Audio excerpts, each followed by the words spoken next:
Okay, let me ask you this, why do we always root for the underdog who's barely in the fight? Like, Ricky Saints hasn't even been on SmackDown in weeks, but he's already throwing verbal grenades at Rey Fenix. That's not just bold, it's borderline delusional. But here's the thing, this isn't just about a title shot. This is about storytelling, perception, and the weird, wonderful world of wrestling politics. So let's unpack why this random backstage rant from Saints might actually be genius-level chess. First off, let's talk about Rey Fenix. The guy's been crushing it as AAA's Cruiserweight Champion, but wait, he's defending that title more on WWE's SmackDown than in AAA itself.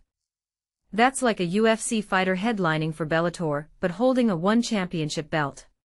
It's confusing, right? But what many people don't realize is that this actually gives WWE creative flexibility. If Fenix is already a regular on SmackDown, why not eventually absorb him fully? And if Saints wants to make a name for himself, taking down a part-time, AAA champ on WWE TV, that's viral resume building at its finest. Now, Ricky Saints' actual threat to Fenix was pure theater.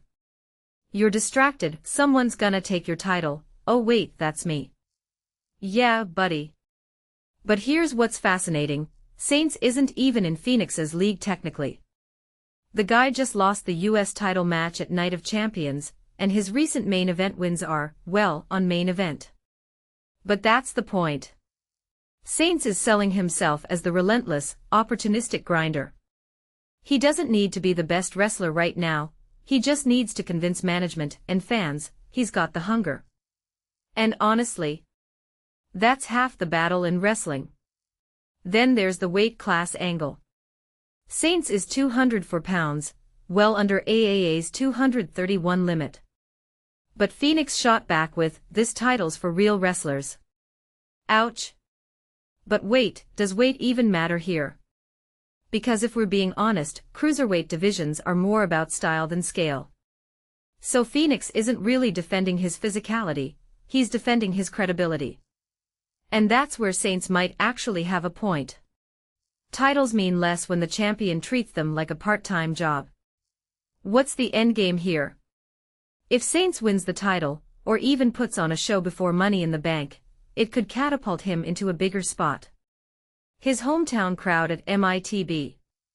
That's a dream scenario. But here's the deeper question, is this just WWE grooming Saints for a bigger role, using AAA as a stepping stone? Because if you take a step back, this whole feud looks like a trial run. WWE's been quietly collaborating more with AAA lately, right? Maybe Fenix becomes the first dual champion, bridging the companies. Or maybe Saints is the sacrificial lamb who makes Fenix look unstoppable. Either way, this isn't just about a 231-pound belt, it's about who gets to write their next chapter first.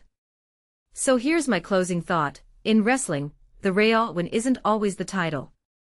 Sometimes it's the narrative. And right now, Ricky Saints is writing himself into a story where he's the guy brave enough to chase a lion in its den. Is he ready for it? Probably not. But does that matter? Not if he can keep the audience hooked on the idea that he might. Because let's be real, we're all here for the drama, not the math. What do you think? Is Saints a genuine threat, or just WWE's latest hype man? Let me know in the comments.